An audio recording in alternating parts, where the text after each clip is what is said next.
Selamat pagi bapak-bapak, ibu-ibu, saudara-saudari dimanapun berada. Shalom, berkah dalam. Berjumpa kembali dengan Santo Paus Melkiades African Pope, Paus dari Afrika. Santo Paus Melkiades atau Melkiades adalah Paus ke-32. Ia lahir di Afrika Utara pada tanggal yang tidak diketahui.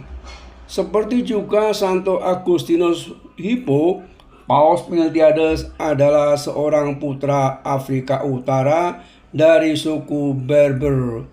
Ia memimpin gereja dari tahun 311 sampai 314, menggantikan Santo Paus Eusebius yang tutup usia pada tahun 309.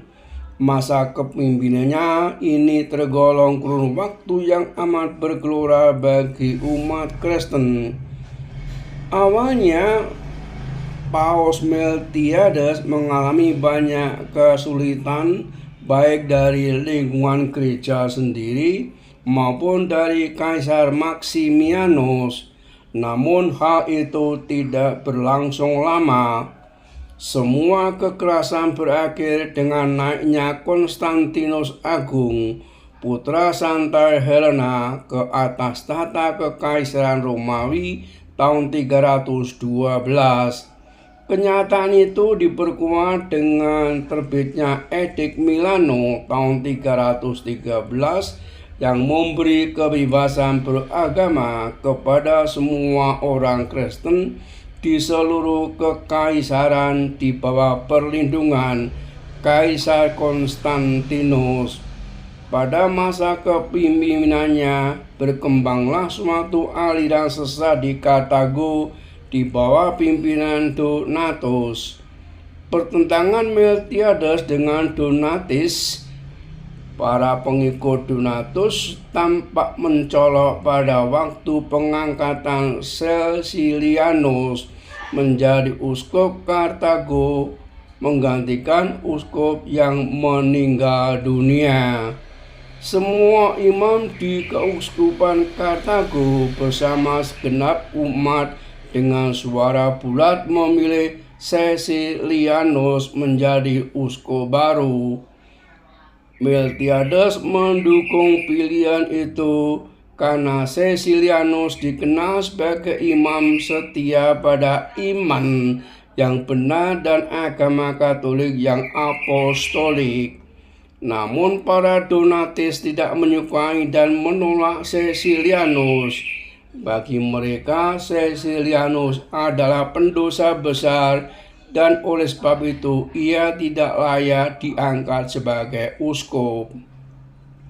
Mereka menuduh bahwa Caecilianus pernah menyangkal iman pada masa penganiayaan terhadap umat Kristen.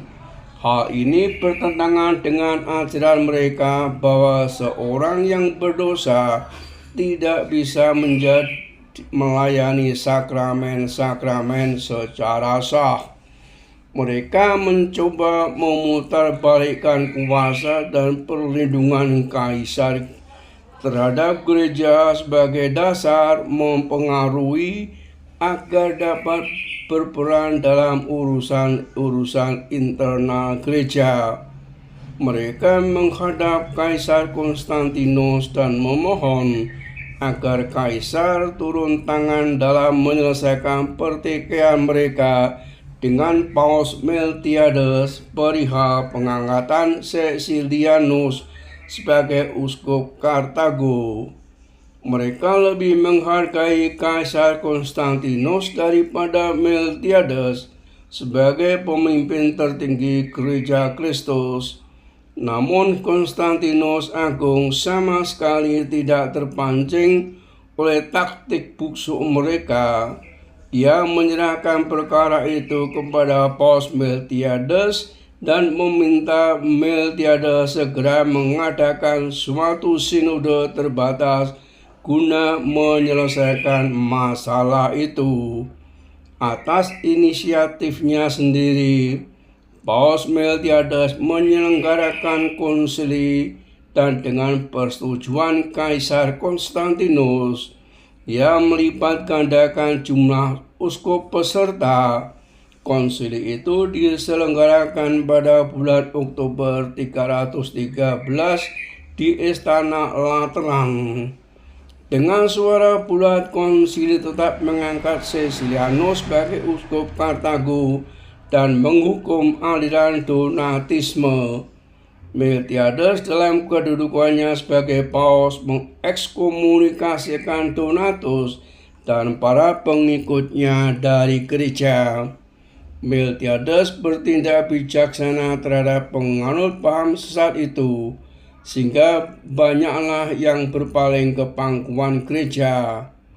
Inilah yang menyebabkan Santo Agustinus berkata, betapa mulia paus ini, sungguh-sungguh ia seorang tokoh pecinta perdamaian dan bapa umat Kristen. Santo Paus Miltiades wafat tanggal 11 Januari 314 dan dimakamkan di Katakombe Santo Calicitus di Roma, Italia. Perayaan 10 Desember, lahir dan hidup pada abad keempat, kota asal Afrika Utara, wilayah karya Roma, wafat 11 Januari 314 di Roma, Italia oleh sebab alamiah. Salam peradaban kasih, terpujilah Tuhan. Amin.